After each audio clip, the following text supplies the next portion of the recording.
স্বাগত জানাচ্ছি দেশ বিদেশের সব সংবাদ নিয়ে বিশেষ আয়োজন সংবাদ সমগ্রে। সাথে আছি আফসানা শাওন। করোনায় ২৪ ঘন্টায় মারা গেছেন ২৬ জন, একই সময় শনাক্ত হয়েছেন ৫০৪ জন। এ নিয়ে এখন পর্যন্ত মারা গেলেন ১২,৩১০ জন। শুক্রবার স্বাস্থ্য অধিদপ্তরের সংবাদ বিজ্ঞপ্তিতে এসব তথ্য জানানো হয়। বিজ্ঞপ্তিতে বলা হয়, এ পর্যন্ত করোনায় শনাক্ত হলেন ৭,৮৬,৬৯৮ জন, আর ২৪ ঘন্টায় সুস্থ হয়েছেন ১,৫২৯ জন এবং এখন পর্যন্ত সুস্থ হয়েছেন ৭,২৯,০৩৯ জন। স্বাস্থ্য অধিদপ্তরের তথ্য মতে ২০২০ সালের ৮ই মার্চ দেশে করোনা ভাইরাসের প্রথম রোগী শনাক্ত হয়, আর ১০ দিন পর ১৮ই মার্চ করোনায় আক্রান্ত হয়ে প্রথম একজনের মৃত্যু হয়। চুয়াডাঙ্গায় আইসোলেশনে থাকা অবস্থায় ভারত ফেরত আরও এক করোনা আক্রান্ত যুবক মারা গেছে। তার শরীরে করোনার ভারতীয় ধরনের অস্তিত্ব ছিল কিনা তা পরীক্ষার জন্য নমুনা ঢাকায় পাঠানো হয়েছে। এদিকে সীমান্ত দিয়ে আসা ব্যক্তিদের অনেকেই আক্রান্ত হওয়ায় শঙ্কা বাড়ছে সীমান্ত শহরগুলোতে। এদিকে বাসিন্দারা বলছেন, এই মুহূর্তে সীমান্তে আরও কঠোর নজরদারি জরুরি। সহকর্মীদের তথ্য ছবিতে প্রতিবেদন। চুয়াডাঙ্গার জয়নগর চেকপোস্ট দিয়ে গত ১১ মে বাংলাদেশে আসেন ১৭ বছরের সাকিব। করোনা শনাক্ত হলে তাকে রাখা হয় সদর হাসপাতালের আইসোলেশন ওয়ার্ডে। বৃহস্পতিবার রাত ১২টার দিকে মারা যান তিনি। ওই আইসোলেশনে আরও ৭ জন ভারত ফেরত করোনা আক্রান্ত রয়েছেন। চুয়াডাঙ্গা আইসোলেশনে ১১ মে ভারত থেকে চিকিৎসা নিয়ে বাংলাদেশি যুবক সাকিব আপনার আইসোলেশনে ছিল সদর হাসপাতালে। সে গত রাতে মারা গেছে। ব্রাহ্মণবাড়িয়ার আখাউড়া স্থলবন্দর দিয়ে ভারত থেকে শুক্রবার নতুন করে ২২ জন দেশে ফিরেছেন। এ নিয়ে সংখ্যাটি দাঁড়ালো ৯০১ জনে। এদের মধ্যে ৬ জন করোনা শনাক্ত হয়েছেন।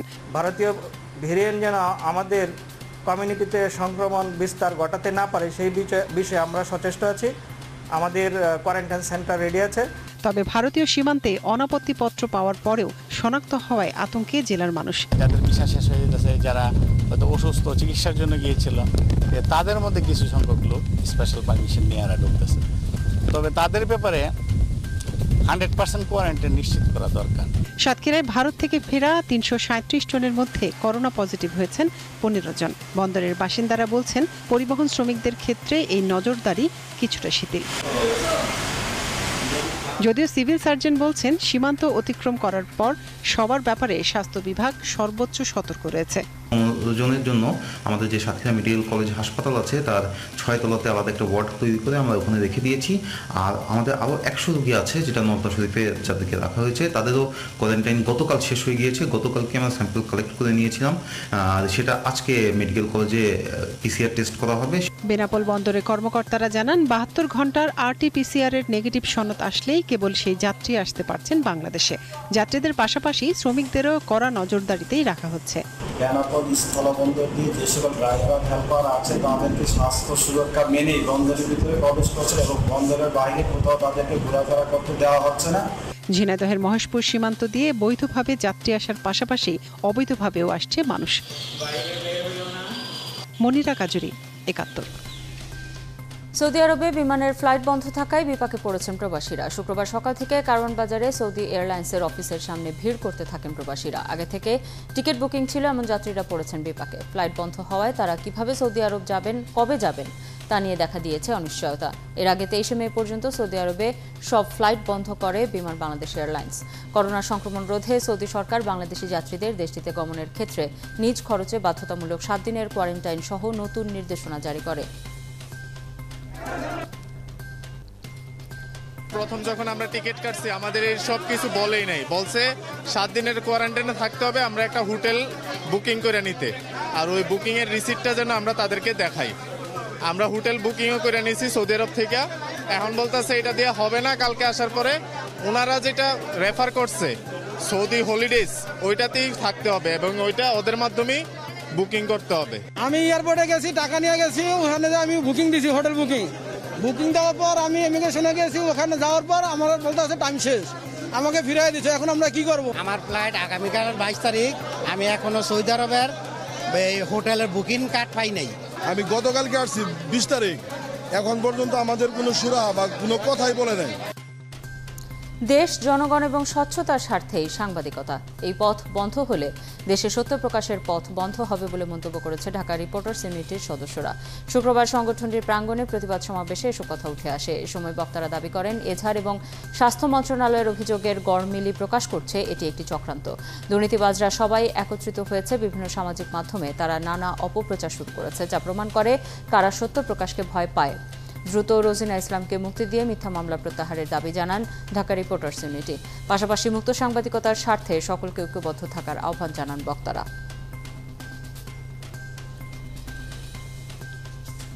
আমরা দাবি করেছিলাম যে একটি স্বাধীন তদন্ত কমিটি গঠন করুন। আজকে ঘটনার কতদিন অতিবাহিত হচ্ছে, একটি তদন্ত কমিটি হয়েছে। আমরা বলবো এটি হাস্যকর, এটি অত্যন্ত হাস্যকর। যারা ঘটনা ঘটিয়েছেন তাদেরকে দিয়ে একটি তদন্ত কমিটি করে আপনারা কি সাংবাদিক সমাজের সাথে উপহাস করছেন না? ঢাকা রিপোর্টার্স ইউনিটির পক্ষ থেকে তদন্ত কমিটি করে এই ঘটনার প্রকৃত রহস্য আমরা জনসম্মুখে প্রকাশ করব।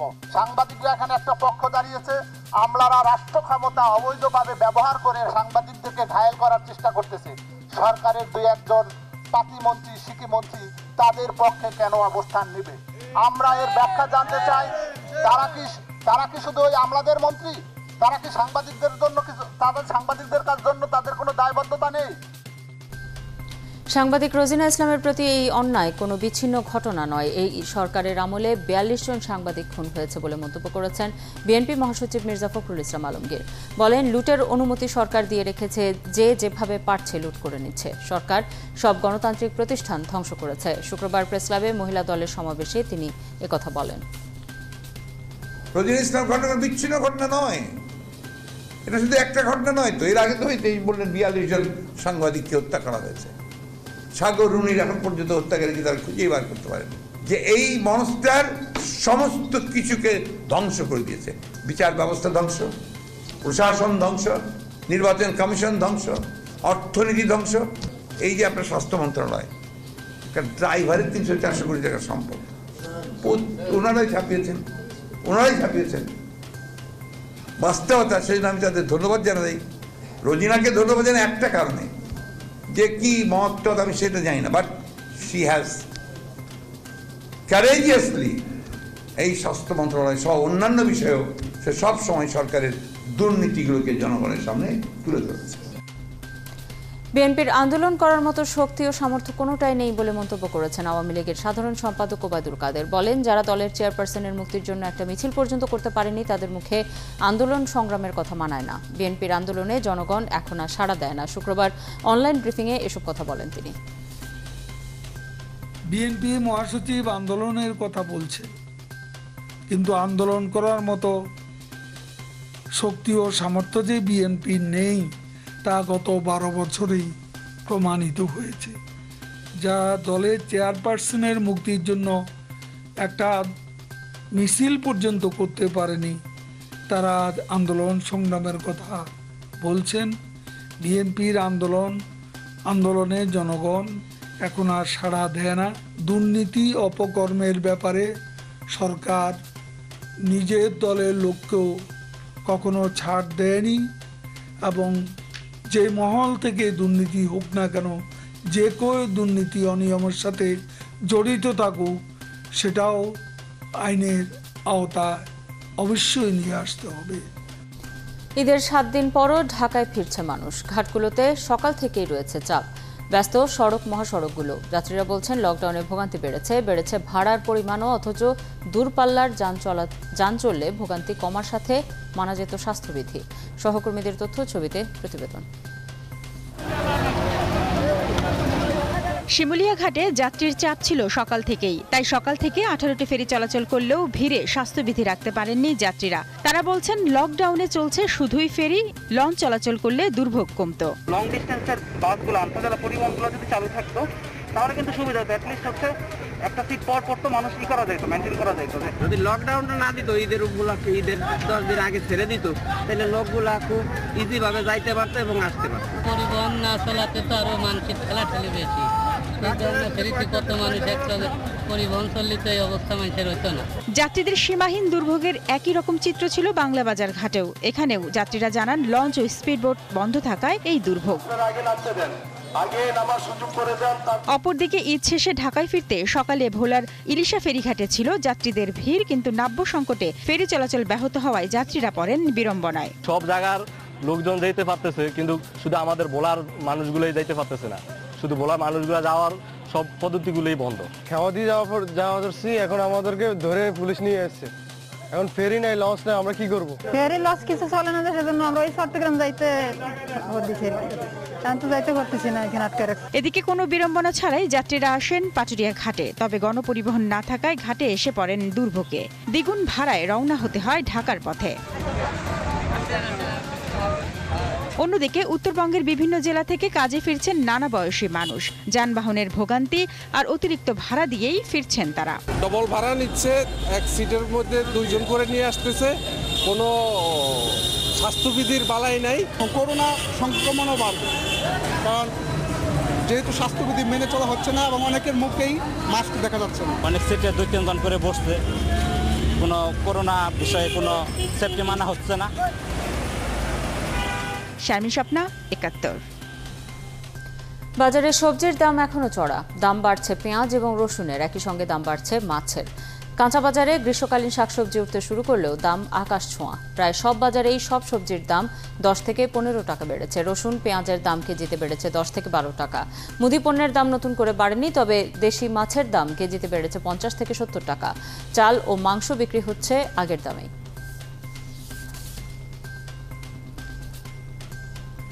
সাধারণ মানুষের জীবিকা সচল রাখতে শিথিল পদ্ধতির লকডাউন দিচ্ছে সরকার। আবার সাধারণ মানুষের ভাগেই সরকারি প্রণোদনার ভাগ কম পড়ছে, কারণ পদ্ধতিগত প্রতিবন্ধকতা। আসন্ন বাজেটকে সামনে রেখে একাত্তরের সাথে একান্ত সাক্ষাৎকারে এসব কথা বলেছেন পরিকল্পনা মন্ত্রী এম এ মান্নান। বিস্তারিত জানাচ্ছেন জুলি আলম। করোনা সংক্রমণের সর্বশেষ ঢেউ নিয়ে শঙ্কিত সারা দেশ। লকডাউনও চলছে, তবে সমালোচনা হচ্ছে প্রায় সবকিছুই চালু রেখে এ আবার কেমন লকডাউন? উত্তর দিলেন মন্ত্রী। সরকারের একটি কৌশল প্রথম থেকেই ছিল যে আমরা বন্ধ করব, কিন্তু জীবিকা বন্ধ করব না। যেমন ট্রাক চলাচলে কখনো বাধা দেওয়া হয়নি এই দেশে। যারা রুজি করে খায় তাদের চলাচলে কোনো বাধা ছিল না, এবং ছোটোখাটো যেগুলো ভাসমান দোকান ছিল এদের উপরে কখনো কোনো বাধা নিষেধ আরোপ করা হয়নি। তবে একাত্তরের কাছে তিনি স্বীকার করলেন সরকারি প্রণোদনা যাদের কাছে বেশি যাওয়ার কথা ছিল তাদের কাছে কমই গেছে। এজন্য পদ্ধতিগত সীমাবদ্ধতাকে দায়ী করলেন তিনি। যার কাছে আছে সেই বেশি পায়। দরিদ্র যাদের প্রয়োজন সবচেয়ে বেশি, তাদের কাছে গিয়ে পৌঁছা সবচেয়ে কঠিন। এই সকল টাকা কিন্তু আমাদের প্রচুর ছিল প্রণোদনা খাতে, কিন্তু আমরা দিতে পারিনি। ব্লাইন্ড যদি আপনি চলে যান খলিফার মতো, যাকে পাইলেন তাকে টাকা দিলেন, সেটা একটা অ্যাপ্রোচ আছে, বাট এটাতে কোনো ফায়দা হবে না। তো যে লোক একবার পাশে 3 বার পেতে পারে। মন্ত্রী অবশ্য এটি স্বীকার করতে চান না যে করোনা প্রণোদনায় অপ্রাতিষ্ঠানিক খাত কম গুরুত্ব পেয়েছে। উপেক্ষা প্রশ্নে ওঠে না। উপেক্ষা করে বাঁচতে পারবে না কোনো সরকারি গণতান্ত্রিক সরকার হয়।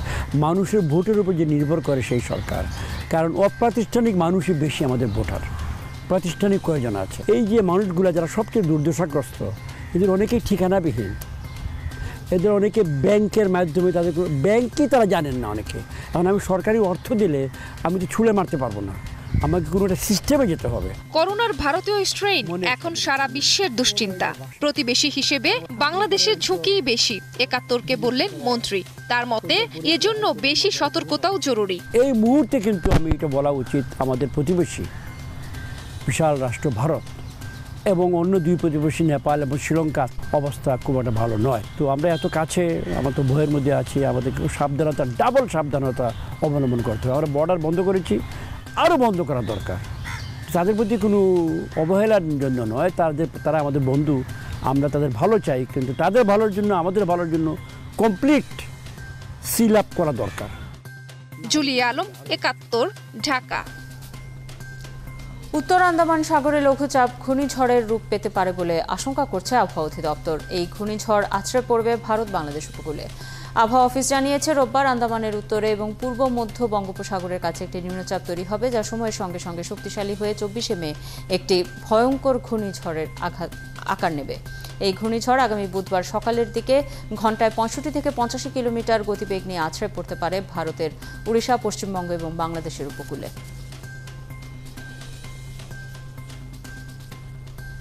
আমাদের টেম্পারেচার 30 ছিল হাইয়েস্ট, কিন্তু বাতাসের জলীয় পরিমাণে বেশি থাকার কারণে সেটা অনুভূত হচ্ছে একটু বেশি। তো টেম্পারেচার আগামী দিন কিংবা তারপরে 1-2 দিন ধরে টেম্পারেচার মোটামুটি এরকমই থাকতে পারে। আর টেম্পারেচার কমার একমাত্র উপায় হলো এই সময় হঠাৎ করে একটু বৃষ্টি হয়, কালবৈশাখী ঝড় আকারে বৃষ্টি। আগামীকালকে মোটামুটি আমাদের পূর্বাভাস অনুযায়ী লঘুচাপ হওয়ার সম্ভাবনা একটা আছে আন্দামান সাগর কিংবা তার আশেপাশের এলাকা। তারপর হয়তো বা কয়েকদিন সেটা ডেভেলপিং স্টেজ হতে পারে, যদি কয়েকদিন পরে হতে পারে সেটা সাইক্লোন বা ঘূর্ণিঝড় হতে পারে। আর যদি ঘূর্ণিঝড় হয় দেন সেটা 26 তারিখে বা আশেপাশের সময়ে বাংলাদেশ, উড়িষ্যা কিংবা আমাদের ওয়েবসাইটে যে দেওয়া আছে উড়িষ্যা, বাংলাদেশ কিংবা ওয়েস্ট বেঙ্গল এই কোর্স দিয়ে অতিক্রম করার সম্ভাবনাটাই বেশি। এক বছরেও ঠিক হয়নি আমপান ক্ষতিগ্রস্ত সাতক্ষীরার বেশিরভাগ রাস্তা। জরাজীর্ণ পথ দিয়ে গাড়ি চলতে না পারায় বাড়ছে দুর্ভোগ। এখনও শতাধিক গৃহহীন পরিবার বসবাস করছে বাঁধের ওপর। ক্ষতিগ্রস্তদের অভিযোগ, গড়িমসি করায় এখনও পরিবর্তন হয়নি অবস্থার। যদিও জেলা প্রশাসক বলছেন তারা বিধ্বস্ত বাঁধ মেরামতে কাজ করছেন। বরুণ ব্যানার্জির তথ্য ছবিতে প্রতিবেদন। আমপানের পর 1 বছর পার হলেও এখনও টেকসই বাঁধ নির্মাণ হয়নি সাতক্ষীরার উপকূলীয় এলাকায়। জরাজীর্ণ অবস্থায় রয়েছে এখানকার চলাচলের পথ। গৃহহীন হয়ে শতাধিক পরিবার এখনও বসবাস করছে বাঁধের উপর।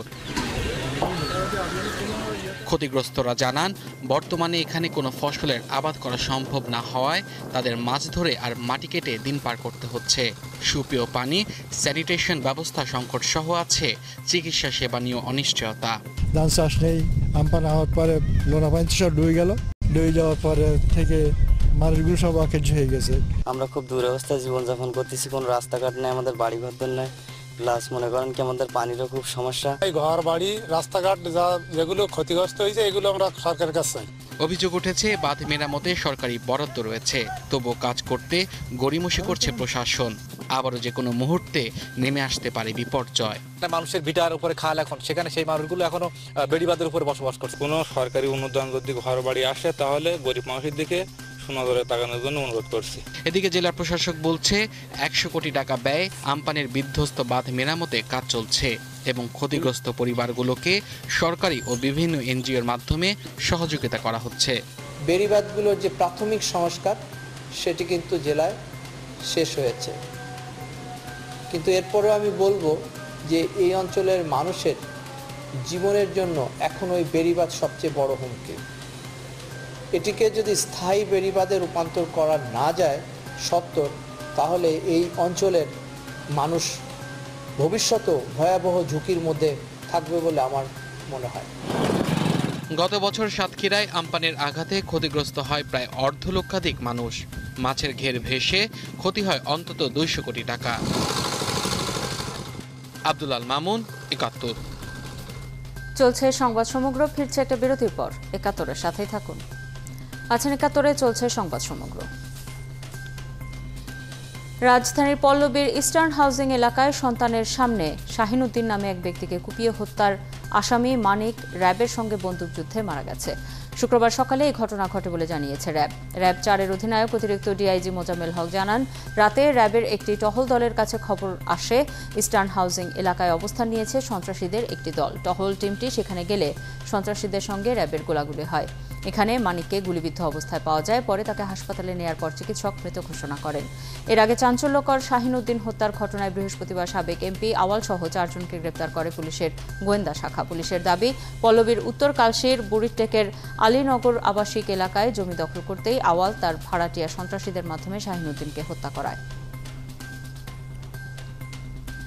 যশোরের শার্শায় জমি জমা সংক্রান্ত বিরোধে ভাতিজার হাতে চাচা খুন হয়েছেন।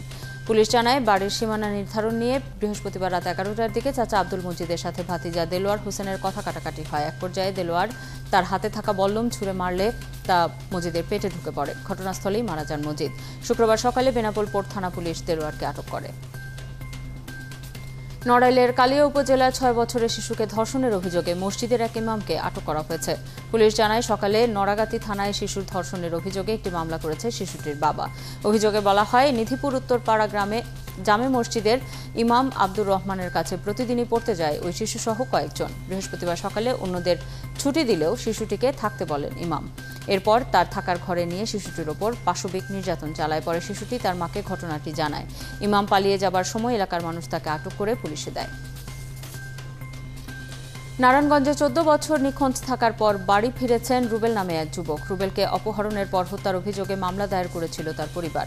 পুলিশ জানায় সদর উপজেলার আলিরোটে কুরের পাড় এলাকায় জানু মিয়ার ছেলে রুবেল ওরফে আলামিন। তাকে অপহরণ ও হত্যার পর গুম করা হয়েছে এমন অভিযোগ এনে 2 জন মুক্তিযোদ্ধা সহ 19 জনকে আসামি করে 2007 সালে মামলা করে তার মা রহিমা খাতুন। মামলাটি তদন্ত করে সিআইডি। অভিযোগের সত্যতা না পাওয়ায় আদালত চূড়ান্ত প্রতিবেদন তৈরি করে। পরে আবারও নারাজি আবেদন দিলে দায়িত্ব পেয়ে র্যাব 6 জনকে গ্রেপ্তার করে। এরপর 2010 সালে মামলা নিষ্পত্তি করে আদালত, কিন্তু গত 19 মে বাড়ি ফিরে আসে রুবেল। এরপর হয়রানির শিকার মানুষগুলো তাকে আটক করে পুলিশে দেয় এবং ন্যায় বিচার দাবি করে। এদিকে রুবেল জানায় মায়ের অত্যাচারে সে বাড়ি ছেড়ে পালিয়েছিল।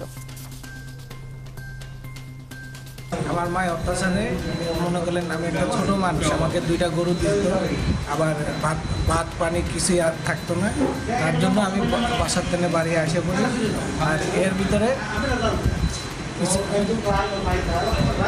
কিছু লোকের নামে কেস কামারি করে, তারপরে আমি এটা জানি না।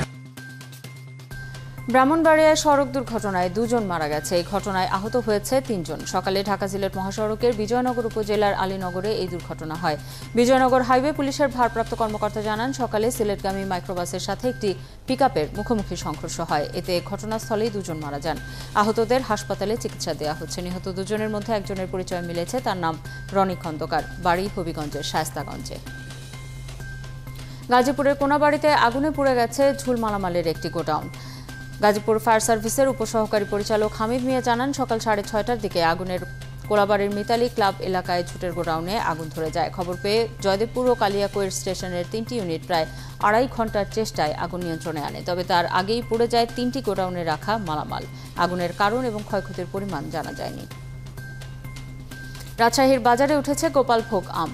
আগামী 25 থেকে লক্ষণভোগ এবং রানী পছন্দ আম পাড়া শুরু হবে। আর হিমসাগর ক্ষীরসাপাতও আসবে 28 মে। উন্নত এবং সুমিষ্ট জাতের এই আম বাজারে আসলেই বেচাকেনা জমে উঠবে।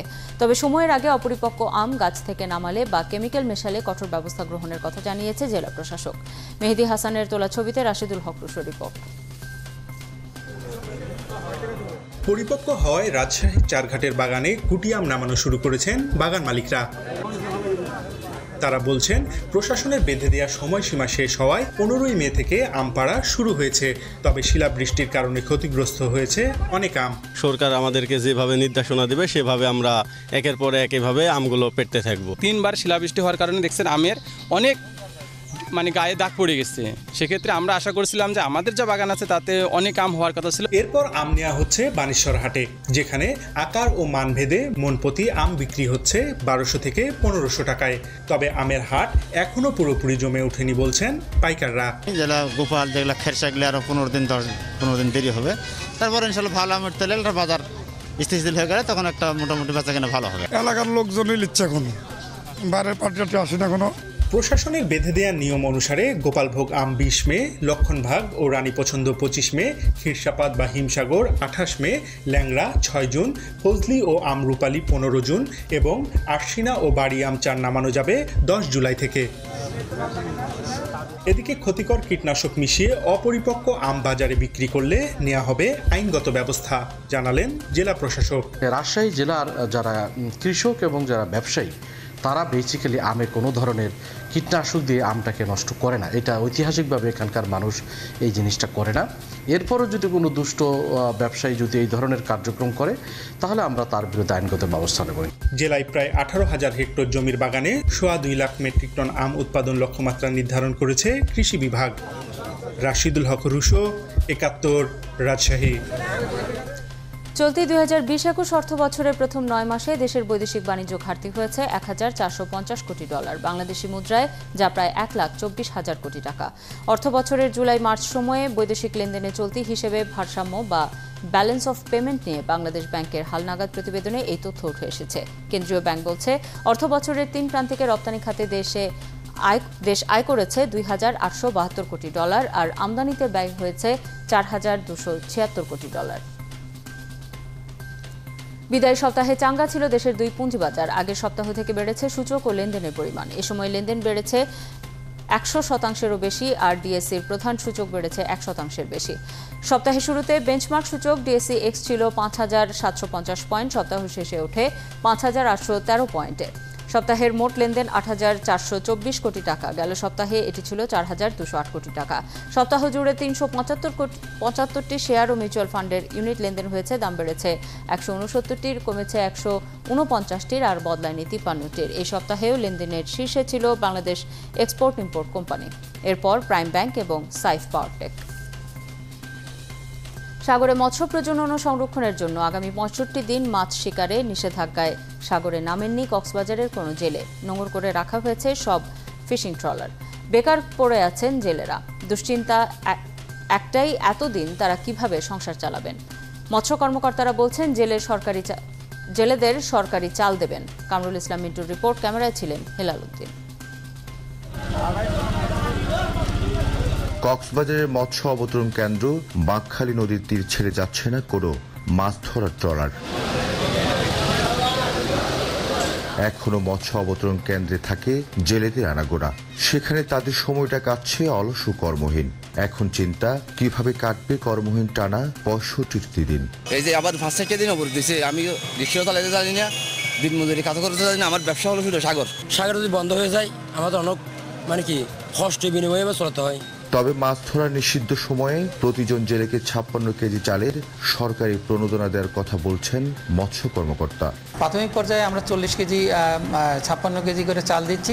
এটা হয়তো এর সাথে আরও আনুষঙ্গিক কিছু যে বৃদ্ধি করা, সেটার জন্য আমরা সরকার বাহাদুরকে আমরা জানিয়েছি এবং বিভিন্ন ফোরাম থেকে জিনিসগুলো বলা হচ্ছে। কিন্তু জেলেদের একটি বড় অংশ বলছেন প্রতিবারই প্রণোদনা দেওয়ার কথা থাকে, কিন্তু কে বা কারা সেই প্রণোদনা পায় তা কেউ জানে না। সহযোগিতা পায় না, সহযোগিতা যাদেরকে দেয় তারা খেয়ে ফেলে, আমাদের সহযোগিতা দেয় না। আর তো হামাইয়া আরো চলি ফেরি না পারি সর্বদা সাইকেলে যাওয়া পরে তো নাইলে আর সরকার বন্ধ দিলে আর দিকে সরকার দিলে না আর ডুগুনে নদে। মৎস্য ব্যবসায়ীরা বলছেন জানুয়ারি থেকে সাগরে মাছের তেমন দেখা পাচ্ছেন না। এই নিষেধাজ্ঞায় তারাও ক্ষতিগ্রস্ত হবেন। আমরা লসের মধ্যে অনেক টাকা লস আমাদের, তবুও আমাদের কাছে শ্রমিকগুলো আছে, তাহলে আমাদের করার কিছু নাই, আমাদের তো করার কিছু নাই, সরকারের কাছে গুলা। কক্সবাজারের 63,193 জন নিবন্ধিত জেলে ছাড়াও মৎস্য শিল্পের সাথে জড়িত 2 লাখ মানুষ। কামরুল ইসলাম মিন্টু, 71, কক্সবাজার। এদিকে সাগরে মাছ ধরা বন্ধ থাকলেও সুন্দরবনের নদী খালে মাছ ধরা যাবে। মৎস্য কর্মকর্তারা জানিয়েছেন নিষেধাজ্ঞা শুধু গভীর সাগরে মাছ ধরার ক্ষেত্রে প্রযোজ্য। সুন্দরবনের নদ নদী এবং পশুর নদী সংলগ্ন খালগুলো নিষেধাজ্ঞার আওতামুক্ত থাকবে। এই ঘোষণায় চিলা, জয়মনি সহ বিভিন্ন এলাকার জেলেদের মধ্যে স্বস্তি ফিরেছে। তারা মাছ ধরতে যাওয়ার প্রস্তুতি নিয়েছেন। এবারও নিষেধাজ্ঞা চলাকালে 2 দফায় নিবন্ধিত জেলেদের মাথাপিছু 43 কেজি করে চাল দেওয়া হবে। চলছে সংবাদ সমগ্র, ফিরছি একটা বিরতির পর। 71-এর সাথেই থাকুন।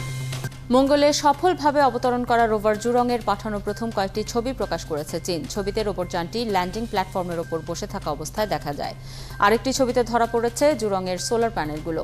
লাল গ্রহটির উত্তর গোলার্ধে 6 চাকার সৌরবিদ্যুৎ চালিত জুরং অবতরণ করে। এর মধ্য দিয়ে চীন যুক্তরাষ্ট্রের পর দ্বিতীয় দেশ হিসেবে মঙ্গলে সফলভাবে অনুসন্ধানকারী যান নামানোর কৃতিত্ব অর্জন করে। মঙ্গলে পাঠানো চীনের এই রোভার লাল গ্রহটির মাটি, বায়ুমণ্ডল এবং আবহাওয়া খতিয়ে দেখবে।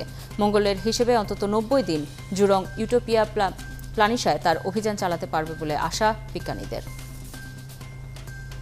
নতুন ইতিহাস তৈরি করেছে বাংলার তীরন্দাজরা। বিশ্বকাপ আর্চারিতে রিকার্ভের ফাইনালে উঠেছেন রোমান সানা আর দিয়া সিদ্দিকী। এদিকে জাতীয় ফুটবল দলের অধিনায়ক জামাল ভুঁইয়া নিন্দা জানিয়েছেন ফিলিস্তিনের ওপর হামলার।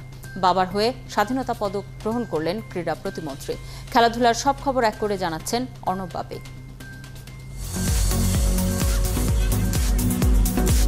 সুইজারল্যান্ডের লুজানে বিশ্বকাপ আর্চারিতে শুরু থেকেই চমক দিয়া সিদ্দিকী আর রোমান সানা জুটি। গ্রুপ পর্ব থেকে শুরু করে এলিমিনেশন, কোয়ার্টার ফাইনাল একে একে হারিয়েছে ইরান, জার্মানি, স্পেনকে। শেষ 4-এর লড়াইয়ে 5-3 সেটে কানাডাকে হারিয়ে নিশ্চিত করেছে ফাইনাল। বিশ্বকাপ আর্চারি রিকার্ভের মিক্সড ইভেন্টে স্বর্ণপদকের লড়াইয়ে বাংলাদেশের প্রতিপক্ষ নেদারল্যান্ডস। বাবার হয়ে স্বাধীনতা পুরস্কার গ্রহণ করলেন যুব ও ক্রীড়া প্রতিমন্ত্রী জাহিদ আহসান রাসেল। প্রধানমন্ত্রী শেখ হাসিনার প্রতি ধন্যবাদ জানিয়ে ক্রীড়া প্রতিমন্ত্রী বলেন, শহীদ আহসানুল্লাহ মাস্টার আমৃত্যু দেশ ও জনগণের সেবায় নিজেকে উৎসর্গ করেছিলেন। তিনি জাতির পিতা বঙ্গবন্ধু শেখ মুজিবুর রহমানের আহ্বানে সাড়া দিয়ে নিজের জীবন বাজি রেখে মহান মুক্তিযুদ্ধে ঝাঁপিয়ে পড়েছিলেন। এবার সামাজিক যোগাযোগ মাধ্যমে ফিলিস্তিনকে মুক্ত করার আহ্বান জানিয়েছেন বাংলাদেশ জাতীয় ফুটবল দলের অধিনায়ক জামাল ভুঁইয়া। ইসরায়েলি নির্যাতনের কিছু ছবি কোলাজ করে পোস্ট করেছেন জামাল। ক্যাপশনে লিখেছেন, অনেক হয়েছে, ফিলিস্তিনকে মুক্ত করো। ছবির ওপরে লিখেছেন, তাদের সাহায্যের জন্য আর দোয়ার জন্য আরও অনেক হাত প্রয়োজন।